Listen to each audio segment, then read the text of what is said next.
So I do realize I have 5 to 6 minutes. So I'm going to go as quickly as possible. I will say that I did add some QR codes within my slides. So hyperlinks are very difficult to follow at times in presentations. So I do have QR codes that'll directly link to some of the information I'll be presenting. So for some of you who may not be aware, the National Personal Protective Technology does reside within the National Institute for Occupational Safety and Health, which is a part of the U.S. Centers for Disease Control and Prevention. And really, NIOSH is targeted with preventing work-related injury and illnesses by advancing the state of knowledge and practice of personal protective technologies.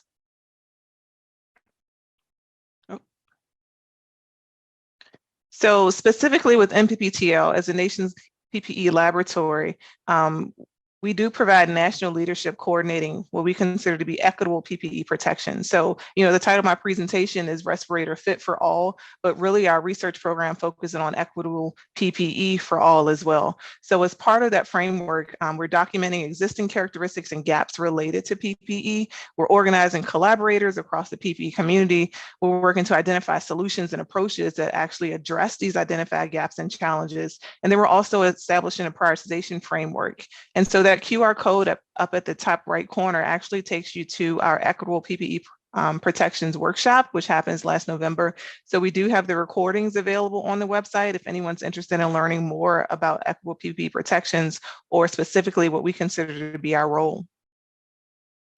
So specifically for Respirator Fit for All research, we're really looking to address the needs of respirator users, as well as address some known gaps related to respirator fit. So this image showed someone wearing a respirator that's incorrectly donned. Clearly there is a nose clip at the bottom and that's on their chin. There's a strap that's under their ear. So this would be an incorrectly donned device. And that's what we're hoping to reduce. So when it comes to respirator users, they do have a series of questions. And, this could be, how do I pick the right respirator for the hazard?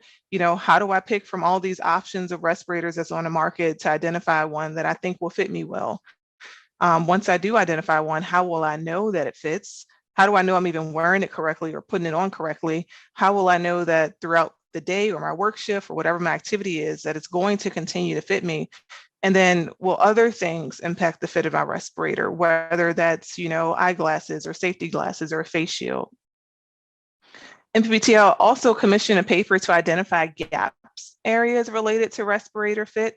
And that did identify 9 gaps. And this includes, some filter and face respirators do not fit many workers, or, what happens when you wear it for an extended period of time. There's limited knowledge there.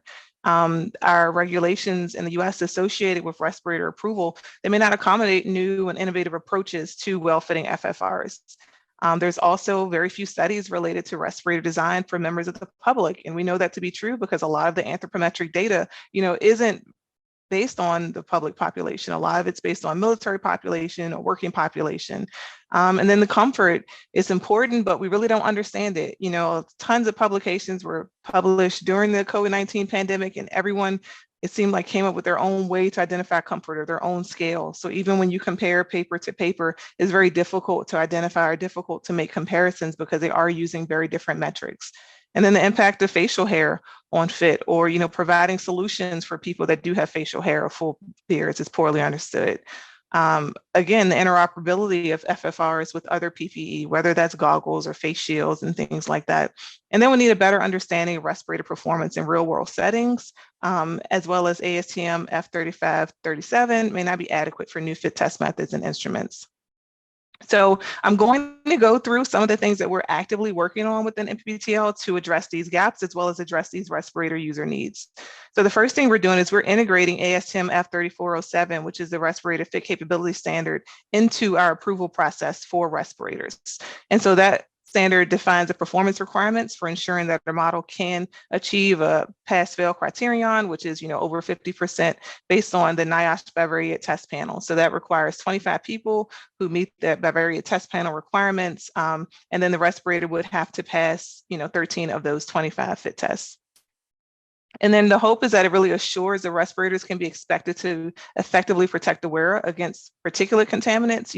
This is a clean air workshop. We are talking a lot about clean air, but realistically, there's a lot of situations, where the air just isn't clean. So we do have to rely on respirators and respiratory protection. And we do want to be sure that when we do wear these respirators, it's giving us the protection that we expect and the protection that we need.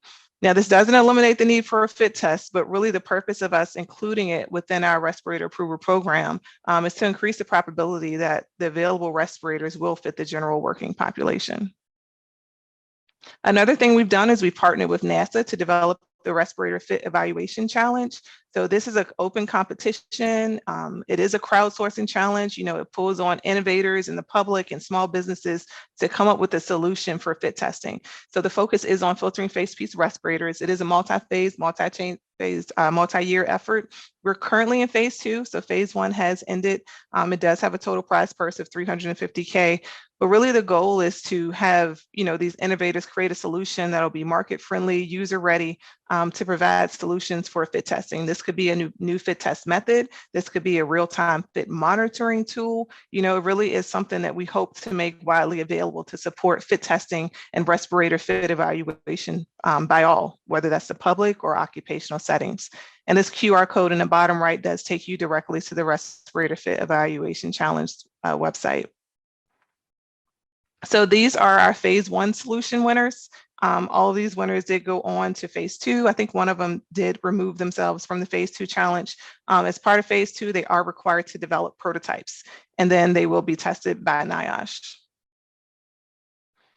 Another thing we're developing is a mobile facial scanning app. So, one of the questions that I mentioned that respirator users may have is, how do I pick a respirator that may fit me well? So one of the things that we're working on is developing a mobile facial scanning app. It will be available on smart devices, whether that's Apple iOS devices or Android devices. It'll take a scan, whether that's a picture or video of your face. And then initially, it's going to put your face into our NIOSH bivariate panel, as well as our NIOSH PCA panel. The benefit of putting you or categorizing you into that NIOSH PCA panel is that PCA panel directly informs these 5 ISO digital head forms. And we have these head forms in our lab. So that means if we can figure out what your head form size is, we can do mannequin fit tests to determine which respirators fit these facial head form size as well. So if we can match you to a head form size, we can then recommend a respirator that we expect to seal your face well. But it also allows us to determine when people don't fit within the bivariate panel well, or someone doesn't fit well within our PCA panel. So it will have the option within the app to send your facial scan back to NIOSH along with some demographic information, because we may identify we need another head form size, or we need a new panel cell to accommodate the needs of the working population, as well as the needs of general public who may be wearing respirators. So this link in the bottom left actually takes you to our ISO digital head form webpage. So let's say you identify a respirator you expect to fit you. You go pick it up from your local hardware store, and now what? You can't do fit testing at home. It may not be possible to get it from your employer if your employer doesn't have a respiratory protection program. So another solution we're working on is the development of an evaluation of a train the trainer program to support equitable and effective respiratory protective device use. So this will be a national framework. It's a fixed firm price contract with the Public Health Institute in partnership with the California Department of Public Health. And the goal is really to utilize our community-based settings and our trusted communicators to provide respirator selection information, respirator use information, as well as actual fit tests. So the goal would be, let's say there was a wildfire, you're located in California. In theory, you'd be able to go into your local fire department and they can give you a fit test for the respirator that you bring. So that's really the goal. So by having this framework and this train the trainer program, we'll train a series of trainers that can then go on and train the next series of trainer on, framework and guidance and implementation information that's provided by us. So we can support, respirator fit testing as well as respirator selection nationwide. Another issue that I mentioned was, or another gap is, how do you support FFR use by those with facial hair? And there's numerous reasons why someone may maintain facial hair. It could be religious reasons, it could be cultural reasons, it also could be medical reasons. So a lot of research has been conducted looking at, under mask beard covers. This is not a NIOSH approved configuration. So, this would not be in compliant with US workplace settings. However, we are going to develop an in-house research study where we look at the respirator fit capability when people who have unshorn beards wear these beard bands and then wear a respirator over the beard band. So what we're working on now is developing a federal register notice, because we do want to solicit current NIOSH approval holders that may be interested in this type of configuration. Because if we do the research and they say, hey, we're really interested, we would like to consider how to make this an approved configuration, with the right data and coming back to a NIOSH for approval, this is potentially a NIOSH approved configuration. But it would be up to that NIOSH approval holder to pursue that. So in summary, our goal for FY24, this is a CDC NIOSH goal, is, how do we identify innovative solutions to assess and validate fit of a wide variety of respiratory protective devices and improve adoption by end users. So I shared quite a few things that we're doing with you all today. And I'm happy to take any questions. And this is my contact information if anyone would like to contact me directly.